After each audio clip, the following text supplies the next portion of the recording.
Is that all you got? What's good, everybody out there on YouTube? This is your man Shadicstick dropping some hot frog on this mic. Today I want to be talking about Nintendo's E3 2019 Direct, or just in general what they're going to show off at this year's E3. Now, before we go on, yes, I know I should be following up all the Final Fantasy VII stuff with some Final Fantasy VII stuff, but I've already made a video discussing what I think is going to happen with Final Fantasy VII at E3 with my boy Avatar. Y'all guys should check that video out. But on top of that, I think I'm gonna follow up that stuff with a Square Enix E3 video, so watch out for that. But guys, make sure you're subscribed and you hit that like button. I'd highly appreciate it. Let's get started. So the first thing I want to talk about are games that we already know that are basically coming this year. Either they've gotten a 2019 release window, or it's pretty safe to assume they're coming out this year. The first one I actually want to talk about is Daemon X Machina. I think that game is going to be showing off, especially considering we had that big demo beta testing that we a few months ago, and they really wanted to see how the game played and how people would respond to how the game played. As you guys know, if you played it, there were a lot of frame rate issues. While the core gameplay was pretty solid, there were just a lot of technical issues with the game, and I think it's one of those more unique exclusives that Nintendo has for the Switch coming out this year, especially because it caters to a far much hardcore audience within the Nintendo Switch realm. Another game I think we're going to definitely see is Animal Crossing Nintendo Switch. And if you guys don't know, Animal Crossing sells like hotcakes whenever it comes out. It's ridiculous how many units Animal Crossing pushes, period. Like, Animal Crossing is legitimately one of Nintendo's biggest franchises sales wise, and I don't think a lot of people realize this. But I think we're gonna get something Animal Crossing related this year, especially since Animal Crossing was announced last year, back when we got the Smash reveal for Isabelle. I think it's gonna be something logical, and it's gonna be something smart to do. Now, I will say this, Animal Crossing and Luigi's Mansion got pulled off of the coming soon thing for a while, or coming in 2019 or something like that on Nintendo's website, but I think we're still gonna get it this year, just not in the summer like everyone was expecting. Now, the next game I actually want to talk about is Luigi's Mansion. I think Luigi's Mansion is somewhat in a same situation as Animal Crossing. Like I said before, I think we're gonna get gameplay. I think they're gonna talk about the game, but I think they're gonna push the release date back to fall 2019. It's actually kind of smart, considering that is a time to really push Switch units heavily. The PS4 and the Xbox One are on the way out, and there's not that many people to sell those consoles to, but when it comes to the Nintendo Switch, you still have a large sample size of people to sell it to, especially within the United States. I mean, the thing has been selling like hotcakes in Japan, and I don't think it's ever going to stop, but the amount of people they've sold to in the US, I think, could come up a lot more. But the next game I think we're gonna get, or we're gonna see, is some Fire Emblem Three Houses. I don't think they're gonna give us anything massive because the game comes out this summer, but I think they're gonna show that off. But the next thing I think they're really going to be pushing is Pokemon Sword and Shield. Now, Pokemon Sword and Shield, we've gotten the trailer, but we haven't gotten any real gameplay. We haven't seen any of the changes to the gameplay. We haven't seen if they've gone back to the gym system, or they're still utilizing the trial system for Pokemon Sun and Moon. I'd really like to see them keep up with innovating with Pokemon, because Sun and Moon was really a great step in the right direction. I think Sun and Moon's biggest issue was that it presented itself as a non-linear experience when it's probably the most linear Pokemon game we've had. There's nothing wrong with that, it's just that it presented itself as something that it's not. On top of that, is really exposition heavy. While I really enjoy Pokemon Sun and Moon, it's just so exposition heavy that it kills any type of replayability. So hopefully in Pokemon Sword and Shield they show us some new stuff. I want to see some voice acting in Pokemon Sword and Shield, because I think that was a direction the Zelda franchise was smart in taking, because it really enhanced the experience. While I doubt we'll get any type of voice acting or anything like that, I hope we do. Also want to see what they can do in terms of cutscenes, because Sun and Moon took it to the next level, and Pokemon Let's Go had some nice looking cutscenes, but I felt like it was really lacking when, you know, they didn't use as many cutscenes as they possibly could to really enhance the experience and show us that it was a true remake of Pokemon Yellow. It was really just disappointing in that that area where we saw cutscenes and they were really good when we got those true cutscenes, but they weren't anything amazing in the grand scheme of things because there were so few and so far scattered out. Now, the next game I think we're gonna get shown off is Persona 5 Scramble, and the reason I say this is because Persona 5 itself is not on the Switch, but I think Atlus and Sega more specifically are betting on that Nintendo Switch version of the game pushing units, especially since Joker just came to Smash and the hype around Persona 5 has been really big lately. And I think that may result in something I want to talk about a little bit later in the video. But we don't have that many Musou games on Switch. Just in general, we're lacking 3D action games, I feel, on the Nintendo Switch, like your Bayonettas or your Musou games, and I think this really does fill in a spot within that realm. While I'm not a huge fan of Musou games because a lot of them are just the same game over and over again, with the exception of, you know, your Hyrule Warriors or whatever, there are very few of the games that make themselves really feel unique. And that's my biggest problem with those types of games, because it just feels like you're mindlessly hitting a bunch of enemies and they're not fighting back. But hey, hopefully Persona 5 Scramble is good. The next game I want to talk about is Link's Awakening, because that is this year's Zelda title, and as we know,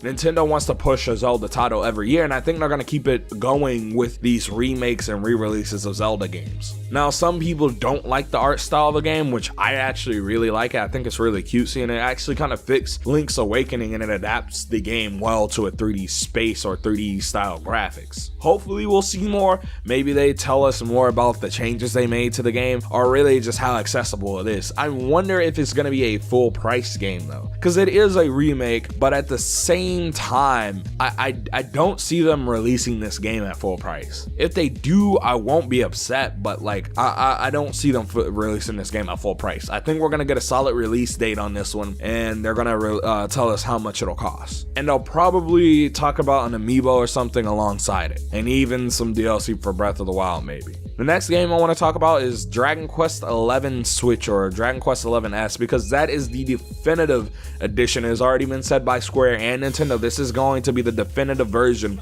of Dragon Quest XI. It's going to bring all the 3DS features and all the PS4 features into one big package. That's what I really like about the game. We do know that they're rebuilding it from the ground up specifically for the Nintendo Switch so that it can parody the PS4 version while also running extremely well without them basically they didn't want to have to downgrade it from the PS4 version. They wanted to make an entirely new version that felt and played the same as the PS4 version. And one thing I really do think is cool about Dragon Quest XI-S is the inclusion of a lot of the 3DS features, more specifically the ability to play the entire game in 2D, which was something that I thought was really cool about the 3DS version.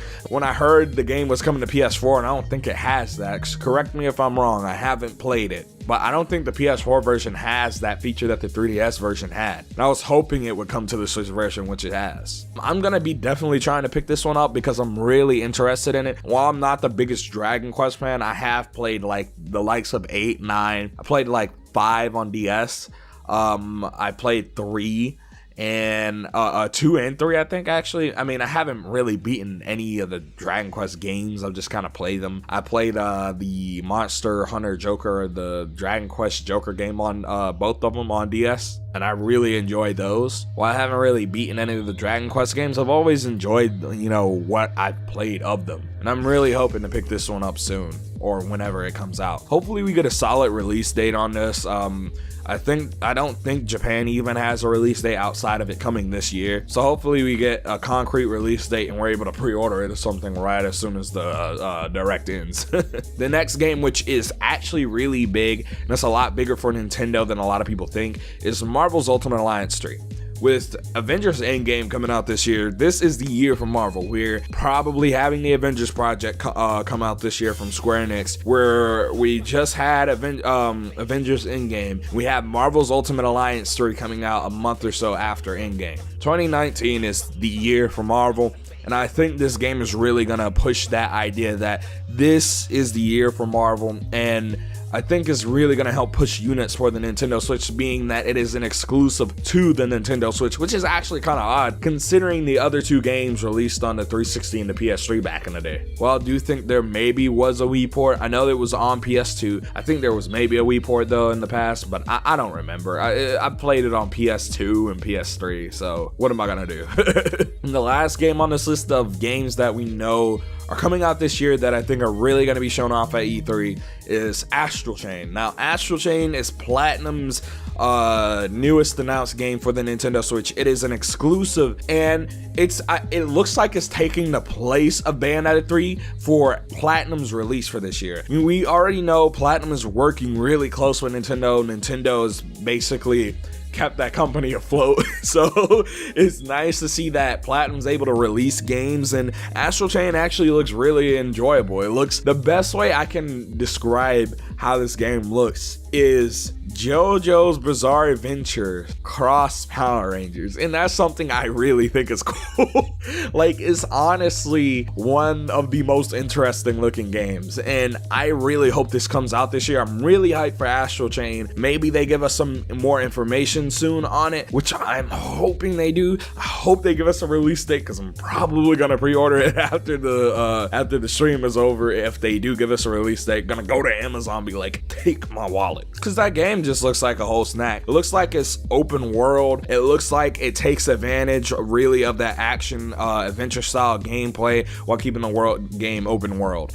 We don't have that many open world games on Switch. We have our Breath of the Wilds. We have a very bad port of Saints Row the Third, but outside of that, we don't have much. If you want to consider Mario Odyssey, I guess, but that's more of a game with a bunch of hub worlds. Really big hub worlds, but hub worlds nonetheless. Our next section is basically for, games that we know have been announced and we know are coming, but we don't know if they're coming this year, next year, whenever.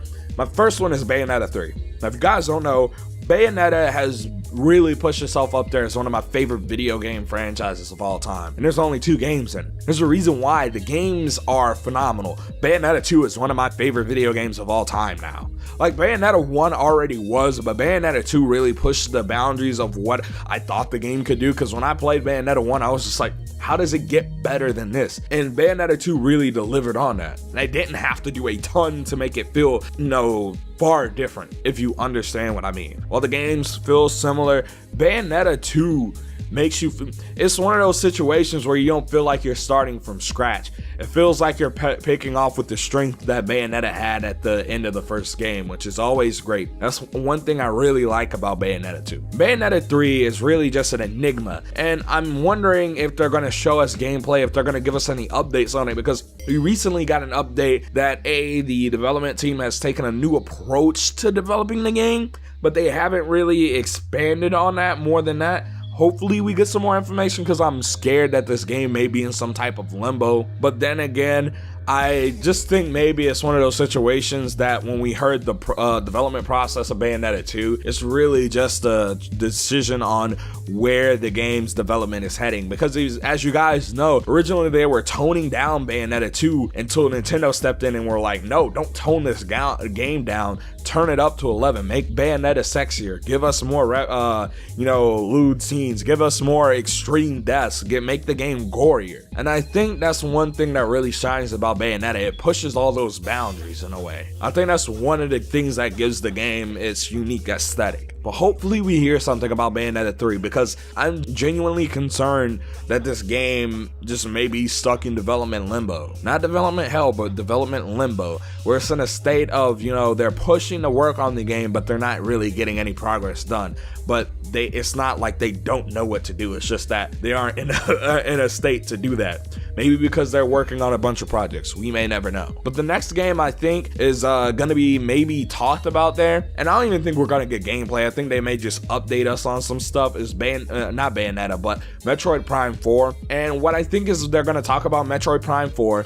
Maybe show us a logo. Maybe show us a pre-rendered CGI trailer or something like that, talking that shows off the story and stuff. I'm not the biggest Metroid Prime fan, or just a Metroid fan, period. I like the Prime games more than I like any of the other games, though. I will say that. And what I think they're gonna do is probably announce the Metroid Prime trilogy for the Nintendo Switch, which would help people like me get caught up because I only really played the first 2 games. I never really beat them, I just played them. They're really good shooters, and to be honest, it really shows that Nintendo knows how to make shooters better than everybody else. Metroid Prime and Splatoon are great examples in terms of just the raw gameplay of those games. But hopefully we get something in terms of Metroid Prime, because I know Metroid fans in general have been craving, but I know Metroid Prime fans specifically have been really craving for a game since Metroid Prime 3. Now the next thing we're going to talk about are possible ports. Now what I think we're going to get is, I think we're gonna get two games that I think we're gonna get that may or may not happen. I think we're gonna get the Kingdom Hearts story so far, and people may argue with me up and down on this. I just think we're going to get it, considering that Square is porting other games like the Final Fantasies over to Nintendo Switch and to Xbox, so hopefully that happens. If it doesn't, it's not gonna be a big deal.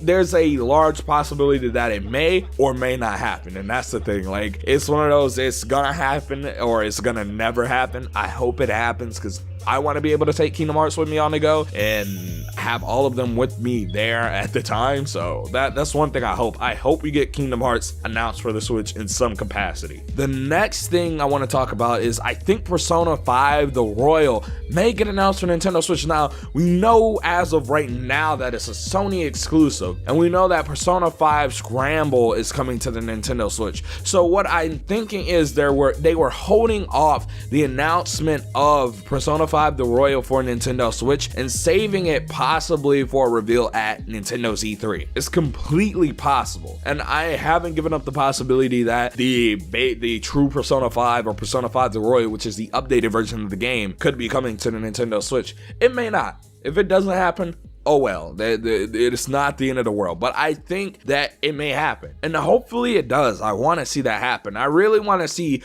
more JRPGs on the Nintendo Switch, because they've been doing well, most notably Octopath Traveler, which was a game that shouldn't, a $60 16-bit turn-based traditional JRPG that sold well over 1 million copies in the modern day and age. That is amazing. So I think that it would be a good decision to put Persona 5 on the Nintendo Switch. Now the next thing I want to see is Wonderful 101. Wonderful 101 is a game that is locked to the Wii U, and I feel like could have basically a new breath of life put into it by being put on the Nintendo Switch.